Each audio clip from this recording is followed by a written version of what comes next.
PPT SDN Sidomulyo 2. Marilah dengan pentingnya kita mengucapkan puji syukur kepada Allah Subhanahu wa taala karena di pagi hari ini kita berkumpul dalam acara aksi nyata calon guru penggerak tentang diseminasi budaya positif. Selawat serta salam selalu terlimpah kepada junjungan kita Nabi besar Muhammad Sallallahu Alaihi Wasallam. Mudah-mudahan kita selalu mendapat syafaat beliau di akhir zaman. Bapak Ibu yang saya hormati,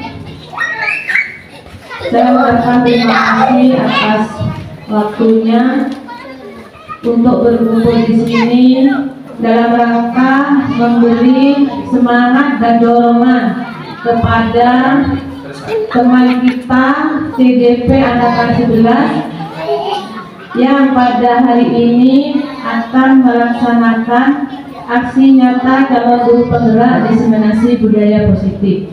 Di sini saya harapkan kepada Bapak TGP dalam budaya positif. Jadi Bapak harus mampu memberikan masukan atau inovasi kepada anak didik supaya bisa melaksanakan budaya positif di kelas maupun di lingkungan. Terutama sebelum masuk kelas, diusahakan anak itu sudah berbaris. Jadi guru sudah siap di depan kelas untuk memberikan arahan atau motivasi kepada anak sebelum melaksanakan pembelajaran. Jadi Bapak sebagai TGP harus mampu merubah SD kita ini untuk selalu berbudaya positif. Contohnya banyak Bapak Ibu yang sudah kita laksanakan, baik di kelas maupun di luar kelas. Contohnya, karena kita sudah ada air bersih, jadi kita sudah melaksanakan budaya positif. Contohnya sholat duha dan sholat duhur berjamaah, itu masuk budaya positif. Jadi kedepannya Bapak sebagai calon guru penggerak harus lebih membawa dampak positif ke sekolah yang ada sangkut pautnya dengan diseminasi budaya positif. Dan untuk Bapak Ibu yang belum daftar TGP, saya harapkan semua daftar biar sama-sama merasakan gimana rasanya jadi TGP yang sibuknya minta ampun. Mudah-mudahan kedepannya Bapak Hatim tidak melupakan muridnya karena tugasnya yang begitu padat. Jadi tetap semangat, tetap memberikan dampak positif kepada anak didik. Jadi untuk guru-guru yang lain, mohon dukungan dan dorongannya supaya Bapak Hatib ini bisa melaksanakan tugasnya dengan baik. Dan Bapak Ibu sekalian yang belum TGP segera daftar di CPKB ya Pak.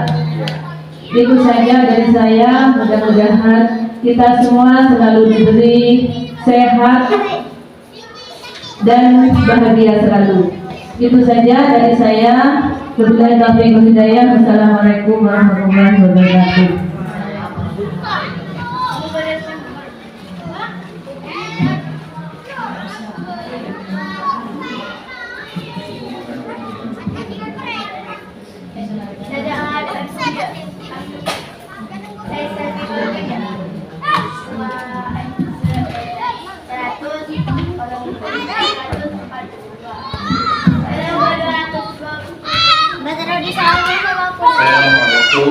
Assalamualaikum warahmatullahi wabarakatuh. Selamat pagi semuanya teman-teman. Mudah-mudahan hari ini kita disehatkan semuanya dan dilancarkan segala urusannya. Yang saya hormati, yang terhormat Ibu Kepala Sekolah SDN Sidomulyo 2. Yang saya hormati teman-teman guru semuanya dari SDN Sidomulyo 1 dan Sidomulyo 2.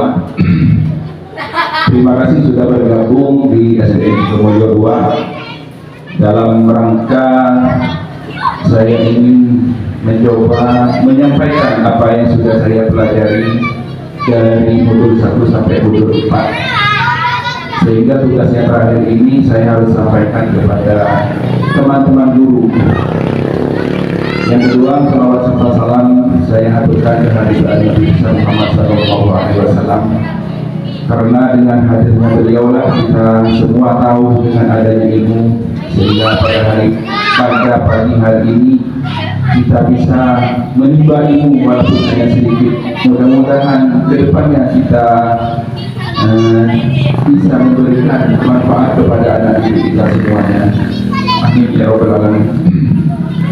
Teman-temanku semuanya, guru SD Sidoarjo 1 dan Sidoarjo 2. Nah, di sini ada presentasi diseminasi budaya positif. Apakah itu diseminasi? Diseminasi adalah bentuk kegiatan Bapak Ibu. Kegiatan seperti hari ini kita berkumpul di sini, kita sharing dan kita rembuk dan saling tanya jawab. Tidak perlu diseminasi adalah sebuah perkumpulan, suatu kegiatan di mana kita menularkan atau membiaskan ilmu yang sudah saya terima di penggerak dari modul 1 sampai modul 4. Apa yang harus saya biaskan dan apa yang harus saya tularkan di sini Bapak Ibu, yaitu adalah budaya positif. Apa budaya positif itu? Kalau melihat kalimatnya budaya dan positif, biar tidak tegang Bapak Ibu, Sidoarjo 1, budaya itu apa Ibu? Kebiasaan. Ada yang lain yang Sidoarjo 2, apa budaya itu? Pak Yasir, Duani, karakter atau tingkah laku yang positif. Jadi bisa disimpulkan bahwasanya budaya adalah kegiatan atau pembiasaan setiap hari yang dilakukan di sekolah yang sudah memberikan nilai positif kepada diri kita sendiri maupun kepada anak didik. Salah satu contohnya apa itu budaya positif itu? Budaya itu yang sudah kita rasakan di sekolahan atau di anak didik itu contohnya kayak apa? Budaya senyum, sapa, 5S. Apa itu Bu? 5S itu Bu? Senyum, sapa, salam, satu dia. Salah satunya itu Ibu. Betul. Salah satunya adalah ketika pagi ketemu dengan murid, Assalamualaikum, Assalamualaikum Bapak Ibu. Itu adalah salah satu budaya yang ada di sekolah. Budaya yang positif. Bersapa, bersalaman dengan teman atau teman guru, itu adalah salah satu contoh budaya positif.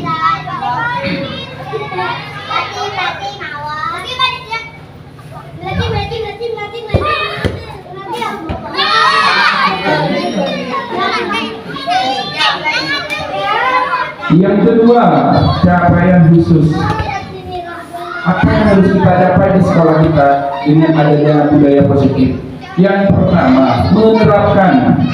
Dari istilah menerapkan, ini banyak artinya, itu sangat luas Bapak Ibu. Menerapkan atau menularkan kepada mereka. Strategi itu adalah cara. Caranya itu macam-macam. Bagaimana Ibu kreatifnya di sana memberikan penjelasan atau strategi kepada anak didik. Apa yang harus kita terapkan?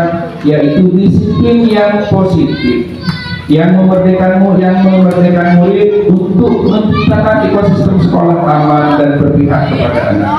Kita jelas di sini Bapak Ibu, bahwasanya yang diharapkan adalah memerdekakan murid, menciptakan ekosistem sekolah yang aman. Jadi kebiasaan atau budaya positif kepada anak itu adalah menerapkan apa yang sudah menjadi kebiasaan di kehidupan anak-anak setiap hari. Jadi tidak ada paksaan. Artinya anak itu menyadari apa itu perilaku yang mencerminkan sifat yang positif. Yang kedua, bersikap reflektif dan kritis terhadap budaya di sekolah dan senantiasa mengembangkannya sesuai kebutuhan sosial dan emosional murid. Nah, kalau melihat dari kalimatnya di sini, bersikap reflektif dan kritis terhadap kebutuhan sosial dan emosional anak. Emosional anak itu seperti apa ya? Emosional anak. Kalau di PPT kemarin pasti kalau yang membaca emosional murid ini pasti memahami. Pak Ridwan barangkali, Pak Ridwan, apa emosional anak itu Pak Ridwan?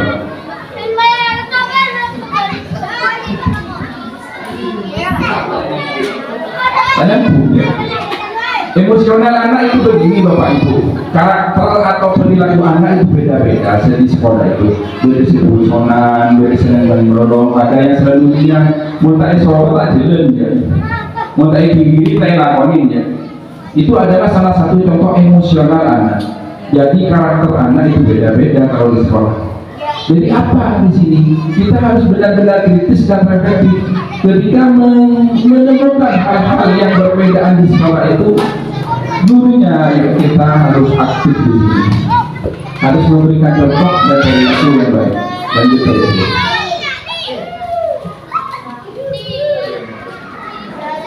Merdeka belajar. Nah, seperti kemarin di modul 1 penggerak itu ada istilah merdeka belajar. Pertama yang dicanangkan pertama kali di kurikulum modul merdeka belajar itu penekanannya di sini Bapak Ibu. Merdeka belajar artinya kita bebas, bukan seperti itu.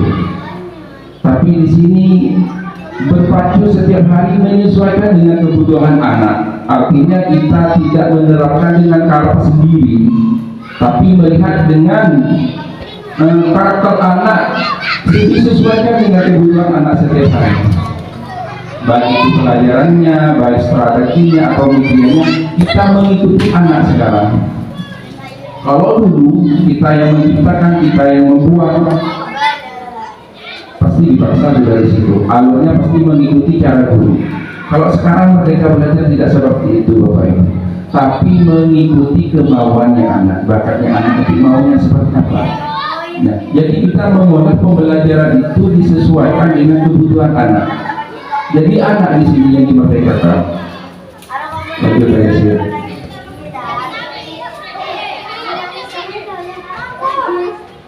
Pendidikan itu menuntut, bukan menuntut. Nah, kaitannya dengan yang barusan memerdekakan belajar. Pendidikan itu menuntut, bukan menuntut. Kalau menuntut berarti hak kita yang harus kita penuhi. Seperti itu, harus menuntaskan kurikulum, harus menuntaskan EP, harus menuntaskan modul ajar, macam-macam sudah. Kalau kita harus menuntut. Tapi kalau menuntut istilahnya itu beda lagi. Kalau menuntut itu artinya kita membina sudah. Artinya mulai dari hal kecil sehingga membentuk perubahan yang positif kepada anak. Kita latih dari sekarang. Tidak ada istilah menuntut untuk visi kita harus tuntas, tidak seperti itu. Jadi berhasil.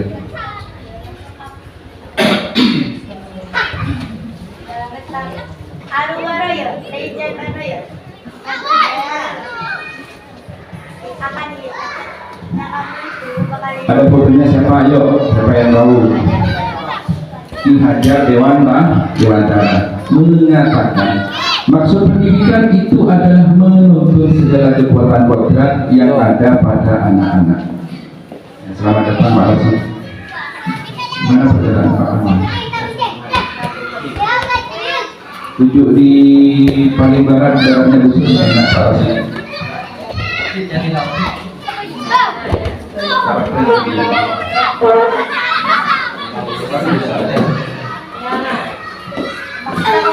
Maksud pendidikan itu adalah menuntut segala kekuatan kodrat yang ada pada anak agar mereka dapat mencapai keselamatan dan kebahagiaan yang setinggi-tingginya baik sebagai manusia maupun anggota masyarakat.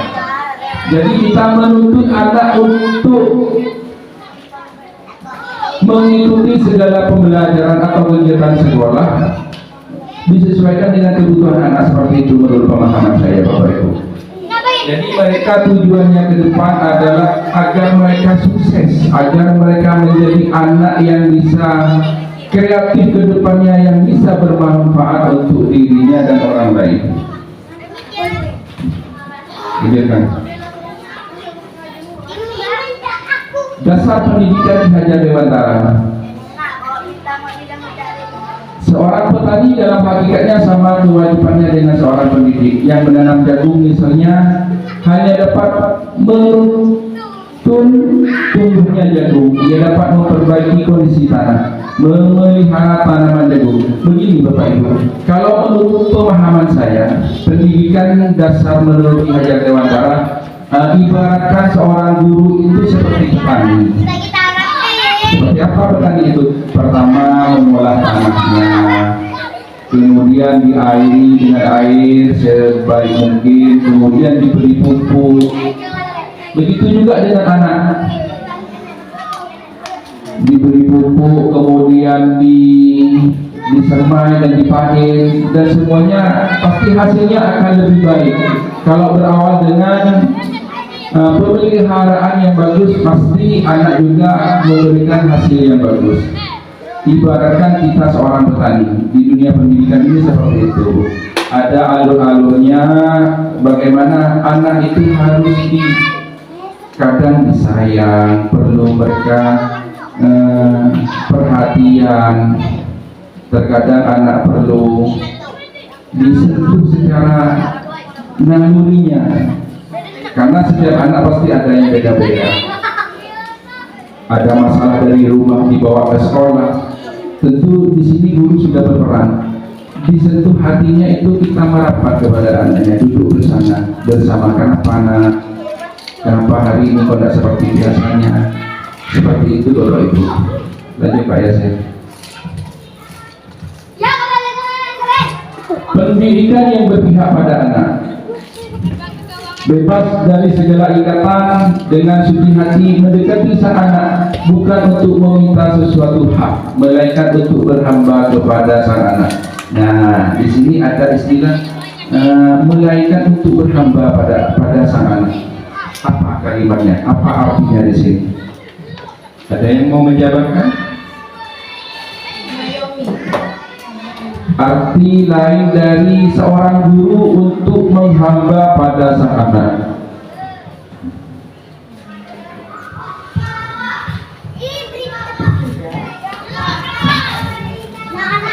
Mengayomi terhadap anak. Kayak apa mengayomi itu? Apa harus dipeluk terus setiap hari, atau harus ada di dekatnya terus? Mengayomi itu seperti apa? Contoh kalau di dalam kelas itu kayak apa Bu mengayomi itu? Selalu ada untuk anak, selalu ada untuk anak, kebutuhan anak. Meskipun anak itu dalam keadaan bahagia ataupun bersedih, kita harus selalu ada di dekat anak. Itu adalah menghambat. Ya, ngomong yang ada guru kaya, minta saudaranya guru kaya. Bu Fikri, dia gantian. Hampir sama pihak Indonesia itu berhamba itu melayani anak sesuai dengan kebutuhannya, sesuai dengan gaya belajarnya, apa yang menjadi minat anak. Jadi kita harus melayaninya dengan sepenuh hati. Iya. Monggo Pak Rasid yang dari Sidomulyo 2, Pak Rasid yang baru hadir. Kalau menurut saya Mengayomi. menghamba ini maksudnya pembelajaran ini yang berpusat pada anak. Jadi seorang guru itu cuma jadi apa itu? Fasilitator mungkin, ya Pak. Kemudian artinya menjadi pelayan. Artinya yang aktif itu ini anak, si aktif itu anak. Jadi begitu maksud saya Pak, menghamba pada anak. Seorang guru cuma memimpin pembelajaran. Terima kasih semuanya. Satu lagi dari Ibu Ani. Apa itu? Menurut saya menghamba kepada anak didik yaitu mengarahkan yang positif pada anak, dan apa kata pepatah dari Ki Hajar Dewantara, ing ngarsa sungkolodo ing natno manunggaso tuturi handayani. Maksudnya di depan memberi contoh, di tengah memberi semangat, di belakang memberi dorongan. Itu Terima kasih Bu Ani. Betul kata Bu Ani, kalau kita jadi guru di depan harus memberi contoh, di tengah memberikan semangat, kalau di belakang kita memberikan dorongan. Ya, jadi artinya ini bebas sekali, bebas dan luas sekali untuk menghamba pada sang anak. Ada yang satu mengatakan melayani sepenuh hati. Ada di sini yang mengartikan dari Pak Rasid kita jadi fasilitator. Artinya kita menemani anak, melayani segala kebutuhannya di kelas maupun di luar sekolah. Lanjut Pak Yasir. Bagaimana menciptakan pendidikan yang berpihak pada murid? Kayak apa ya? Bagaimana menciptakan pendidikan yang berpihak pada murid? Adakah yang bisa memberikan contoh?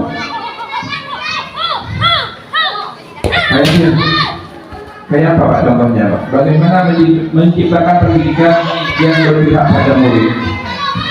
Pendidikan yang berpihak pada murid kayak apa contohnya Pak Yasir? Maksudnya pendidikan yang berpihak pada murid yaitu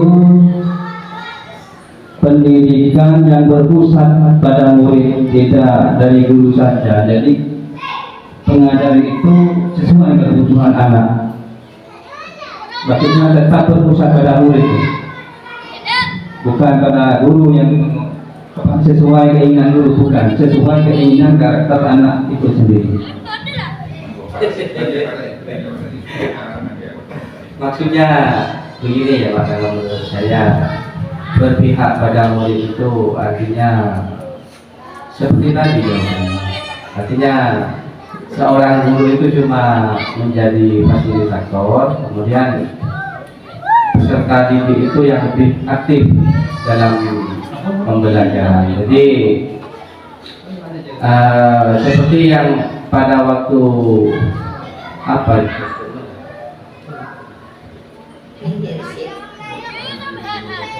seperti istilah itu Pak, kan ada apa itu pakem pembelajaran aktif, kreatif dan menyenangkan. Jadi peserta didik itu dituntut lebih aktif daripada guru.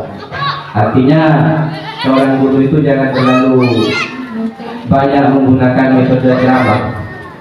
Seperti itu Pak Hatim.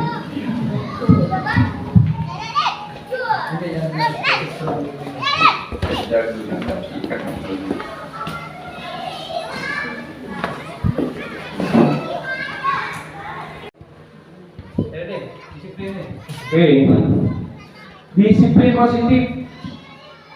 Apa yang terbayang di benak Anda sekarang berkaitan dengan disiplin positif? Apa yang terlintas di pikiran Bapak Ibu sekarang berkaitan dengan disiplin? Disiplin itu apa? Pak Rifwan.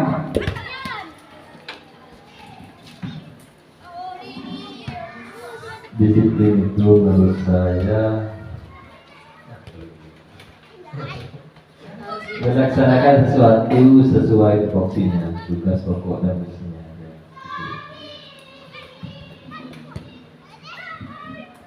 Melaksanakan tugas sesuai dengan tupoksinya, itu adalah disiplin. Ada yang lain Bapak Ibu? Apa itu disiplin itu?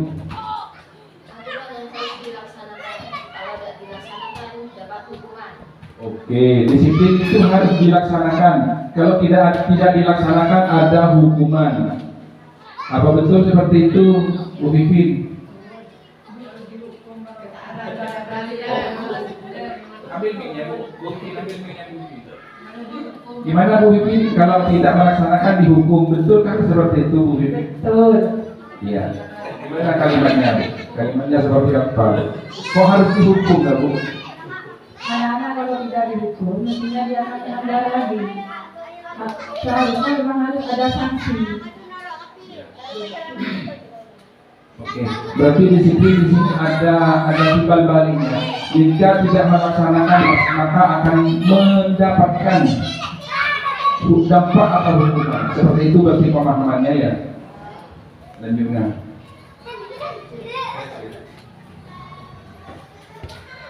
Disiplin, bagaimana cara membuat siswa disiplin? Siapa yang bisa mendisiplinkan siswa?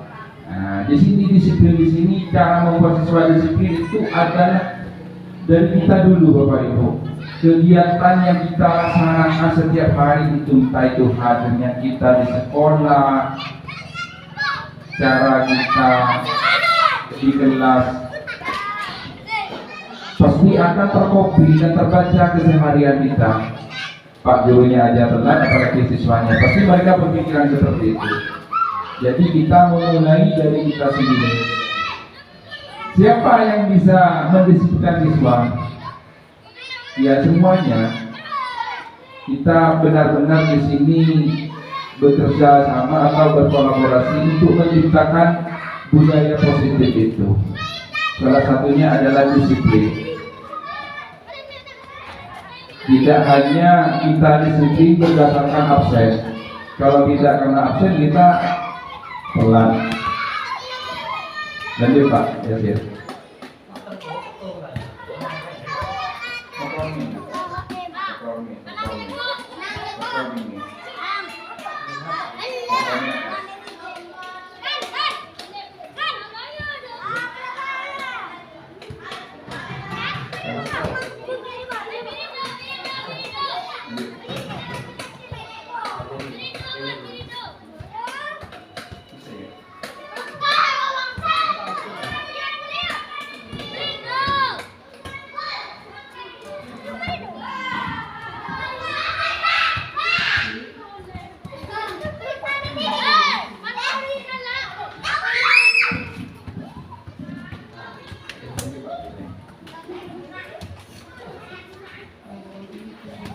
Pengertian disiplin adalah suatu bentuk tindakan mematuhi dan melakukan sesuatu sesuai dengan nilai-nilai dan aturan yang dipercaya merupakan tanggung jawabnya.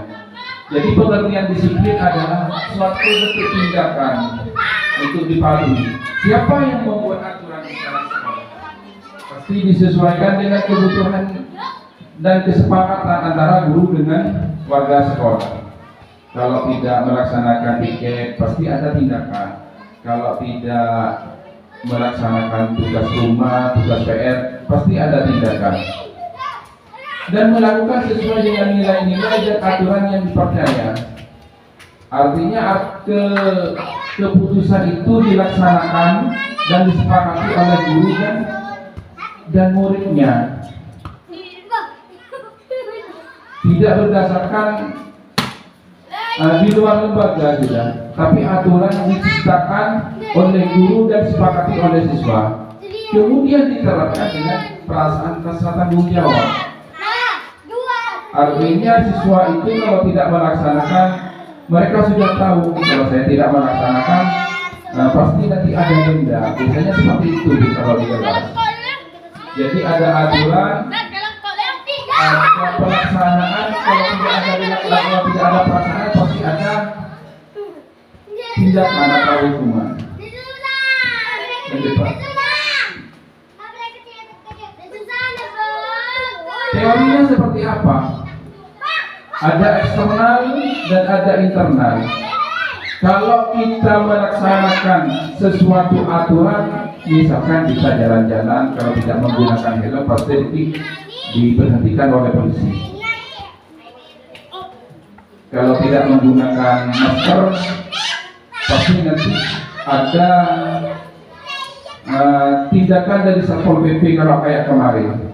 Berarti karena efek dari luar, berarti bukan dari dirinya sendiri, karena pengaruh dari luar. Kita jalan-jalan tidak pakai helm, nanti jangan-jangan ada polisi nanti. Berarti bukan kesadaran dari dirinya, tapi karena pengaruh dari luar. Karena akan ada tindakan dari balik kita tidak melaksanakan itu. Itu adalah pengaruh yang eksternal. Kalau dari internal, berarti kesadaran dari kita sendiri sudah. Saya mau berhenti merokok. Apa nanti akibatnya? Nanti pengaruh kepada kesehatan. Berarti menyadari dari hatinya sendiri bahwasanya hal yang dilakukan itu sudah termotivasi dari hasil pemikiran dan hati nuraninya. Kalau saya tidak melakukan atau menggunakan helm, pasti akan terjadi kecelakaan. Pasti akibatnya nanti fatal. Berarti kesadaran dari dirinya, bukan dari pengaruh dari luar. Artinya motivasi perilaku manusia itu ada dua pengaruhnya, dari eksternal maupun dari internal. Mencoba ya saya.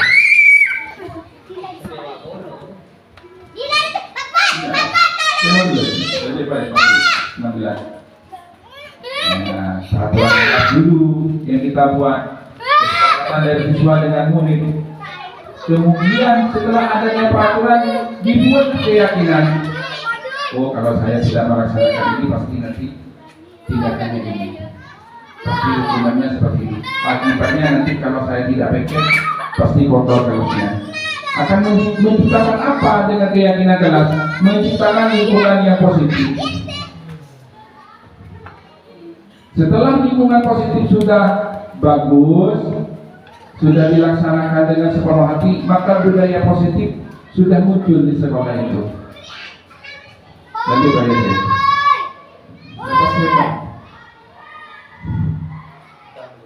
Satu lagi Pak. Yang segitiga.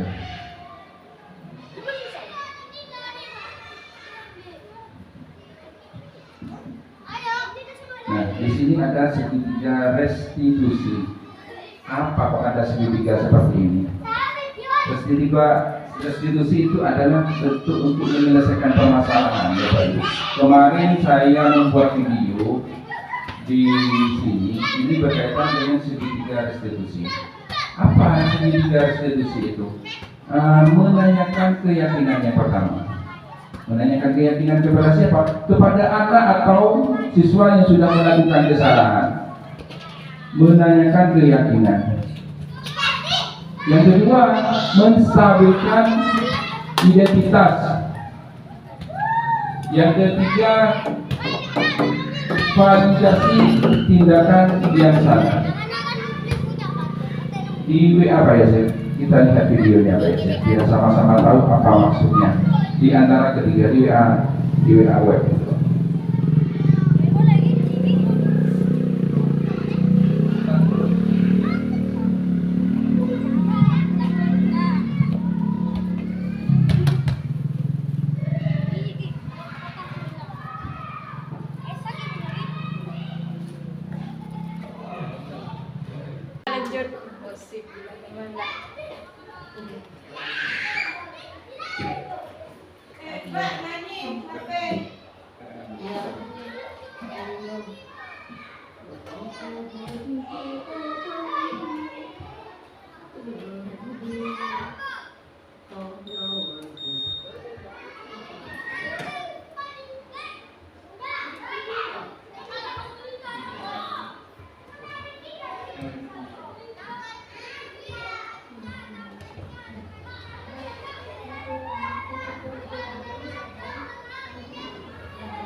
Kung ano ya, kung aplikasi din mo dahil eh.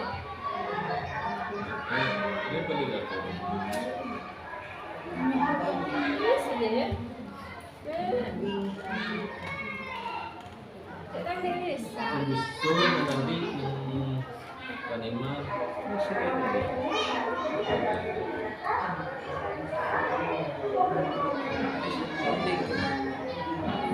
Iya.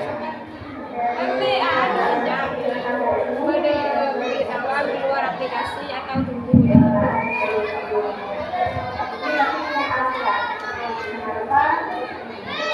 Tidak memakai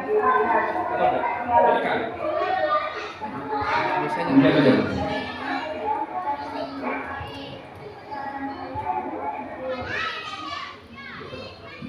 Nah, di sini ada cerita Bapak Ibu, kenapa anak itu dipanggil? Karena dia tidak sama dengan temannya, menggunakan seragam yang berbeda dengan teman yang lainnya.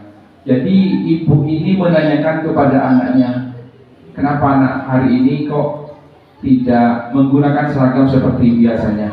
Di situ pertanyaan kayak itu adalah validasi tindakan yang salah, menanyakan kesalahannya dulu kepada anak. Kalau menanyakan seperti itu, apa permasalahannya? Berarti memvalidasi kesalahannya siswa A. Katanya ke siswa A, apa yang salah nak? Kenapa kamu kok dipanggil ke sini? Ada masalah apa? Jadi anak akan menjawab, iya bu, saya tidak menggunakan seragam seperti biasanya. Nah, pertanyaan seperti itu adalah validasi tindakan yang salah. Lanjut videonya bu.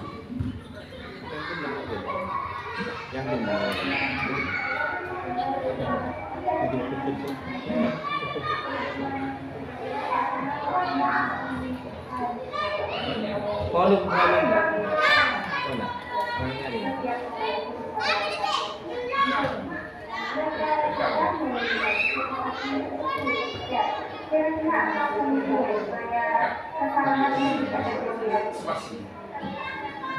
Di bawah ada kata-kata menstabilkan identitas. Artinya begini Ibu, ketika sudah menemukan anak mempunyai kesalahan seperti itu, ditanyakan sudah apa permasalahannya. Kemudian ada istilah menstabilkan identitas. Kalimatnya seperti ini, begini nak, setiap orang itu pasti mempunyai kesalahan, pasti mempunyai kekeliruan. Bagaimana ke depannya agar tidak terjadi kesalahan seperti itu lagi? Itu namanya menstabilkan identitas. Lanjut dulu.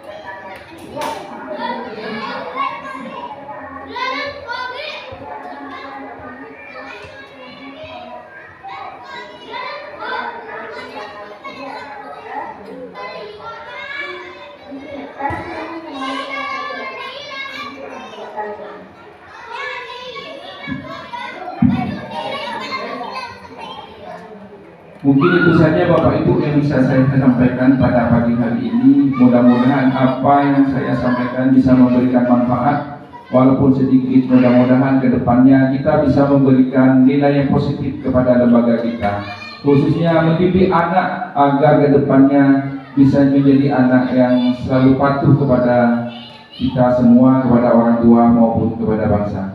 Wabillahi taufiq wal hidayah. Wassalamualaikum warahmatullahi wabarakatuh.